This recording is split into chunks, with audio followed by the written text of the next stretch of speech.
Come here, son, nephew, young man. Let me holler at you. I was talking to a person who I communicate with a lot, and this gentleman was talking about managing his emotions when receiving constructive criticism. But you know what?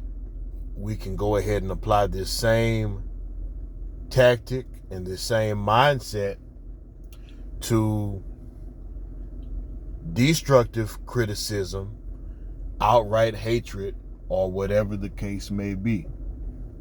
Now, I'm a heavy advocate for defending oneself, but every situation doesn't require you to be defensive. As a matter of fact, we'll talk about 3 scenarios. 1 that's not personal, 2 that are for me. What do you do when somebody is somebody's making a statement or doing something you're not comfortable with? Okay, so I'll use a young person's example.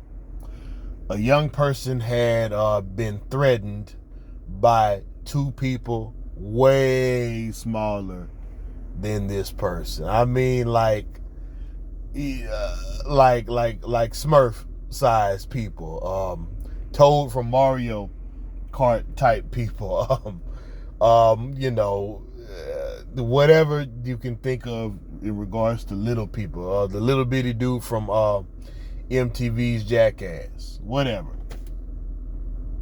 These people posed no threat and made some statements. So I guess the first thing you can do is to understand people's psychology. Start learning about psychology.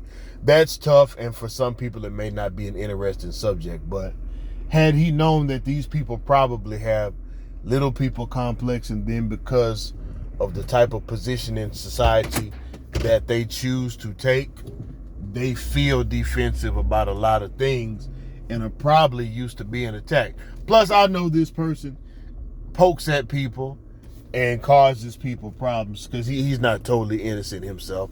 So that's another thing. In addition to understanding people's psychology, you can make sure or try, because everybody's sensitive now, you can attempt to try to not offend people. But that's going to happen eventually, regardless. You can't always fix that. Now, when these people made threatening gestures and said threatening things, this person could have easily just smiled and said, okay, or sure, or not responded at all. But I tell you what, a smile is powerful. When you do any type of customer service job, they ask you to smile when you're speaking because it helps you sound happy and feel happy. But I'm of the notion that even smiling can make you think happy. But okay.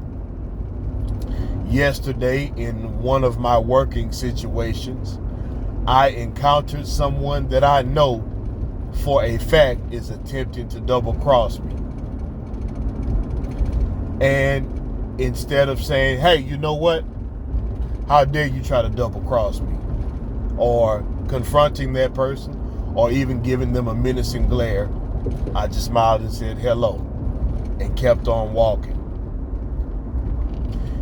I also encountered someone who was being outright jealous or making condescending statements about me and my family's little old business. And really that person was saying, oh, well, that's just a little old part-time job. Surely your time ain't that valuable. I did explain that, it's a family endeavor. And, it is actually profitable for my family, not necessarily for me.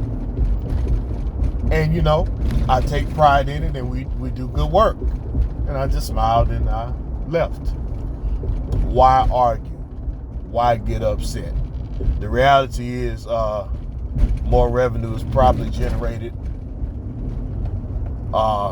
in that situation than this person made in theirs. But no need to go into those details. I did talk about it later, but all glory be to God. That's where the credit for that goes. But there's no need for me to engage that person in negativity. There's another thing. Don't be drawn into negativity. So now let's talk about constructive criticism. Somebody's actually telling you something to help you. You got to understand your circumstances of when someone is, it takes some experience and some time in life, but on your job, if somebody's trying to hurt you, it'll be on paper most likely. Now, granted, if you're doing at-will employment, sure, folks can get you out the door real quick, but in most situations, there still has to be some type of paper trail. If not, you're eligible for unemployment insurance, which the company would still have to pay. So they would do better if they're going to actually fire you to have a paper trail. That can be a little bit complex in itself, but you can still control your reaction because you don't need to be reacting immediately anyway. You can smile and simply say, thank you. And you can practice having a non-threatening look, and that goes for men of any age. You don't need to have a constant menacing glare. There is a time and a place for it, but it doesn't need to be all the time and every day and every time somebody says something that you quote unquote don't like. At one point, young men, you do have to grow up and you do have to realize every conversation ain't gonna go your way. Every battle's not gonna go your way. You're a man, smile and move on. You don't have to respond to everything, and you definitely don't have to respond negatively. You control you, and you reap what you sow.